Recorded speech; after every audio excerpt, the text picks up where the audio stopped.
Declare చేశాం. తొందరలో మిగిలినట్టు కూడా చేస్తాం. అది వచ్చినప్పుడు ఆల్వేస్ ఛాలెంజెస్ వస్తే డిపార్ట్మెంట్ రాటు తేలుతుంది. ఇప్పుడు దానికోసం నిన్న జరిగిన ఇది ఒకసారి మీ అందరికీ ఆలోచిస్తే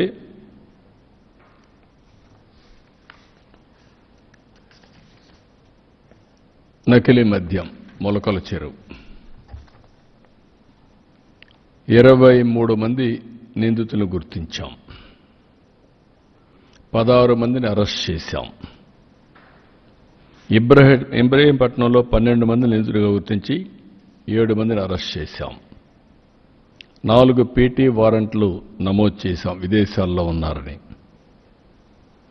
ప్రధాన నిందితుడు A1 జనార్దన్ ఇప్పటికే అరెస్ట్ అయ్యాడు. ఇవన్నీ కూడా చూసిన తర్వాత ఈరోజు ఇన్వెస్టిగేషన్ చేస్తూ ఉంటే నాకు వచ్చినట్టు నేను ఎప్పటికప్పుడు బ్రీఫింగ్ తీసుకుంటున్నాను.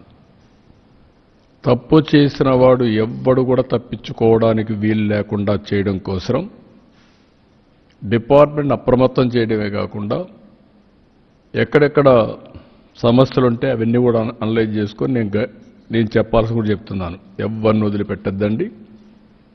అందుకే మా పార్టీ వాడైనా కూడా ఇమ్మీడియట్గా సస్పెండ్ చేశాం. ముందు వెనక చూడలా, ఒక్కరోజు కూడా చూడలా.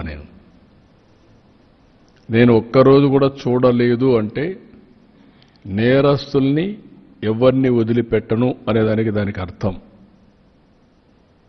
అది అయిన తర్వాత ఈరోజు మీరు చూస్తే నేను ఎప్పుడు కూడా పేద ప్రజల ఆరోగ్యం కంటే నాకు ఏది ముఖ్యం కాదు.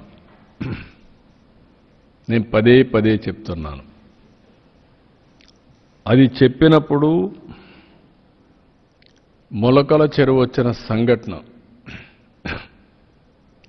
ఫస్ట్ బయట పెట్టింది మా వాళ్ళు లీడ్ తీసుకొని చేశారు. కానీ మూలాలకు పోతే కొన్ని షాకింగ్ వార్తలు కూడా వస్తున్నాయి. ఆ షాకింగ్ వార్తలు ఇప్పుడే నేను చెప్పను మీకు. ఇవన్నీ వాస్తవాలు బయట రావాలి. దీన్ని అంత ఈజీగా వదిలిపెట్టను. ఇవి చూసిన తర్వాత నాకు అనిపించింది దీన్ని ఒక సిట్ వేసి టోటల్గా ప్రక్షాళన చేయడానికి ముందుకు పోవాల్సిన అవసరం ఉంది. అందుకే GVG Ashok Kumar IPS IGP Eluru range,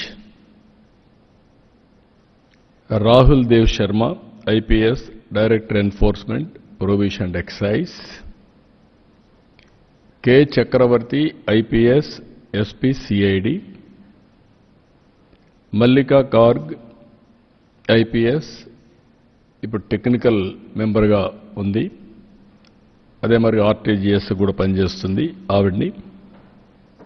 వీళ్ళ నలుగురిని ఎక్సైజ్ డిపార్ట్మెంట్లో ఇంకొకరిని తీసుకొని అనుభవం ఉండే సబ్జెక్ట్ ఎక్స్పర్ట్ని ఒకరు తీసుకొని వీళ్ళందరూ కలిసి ఏం జరిగిందో మొత్తం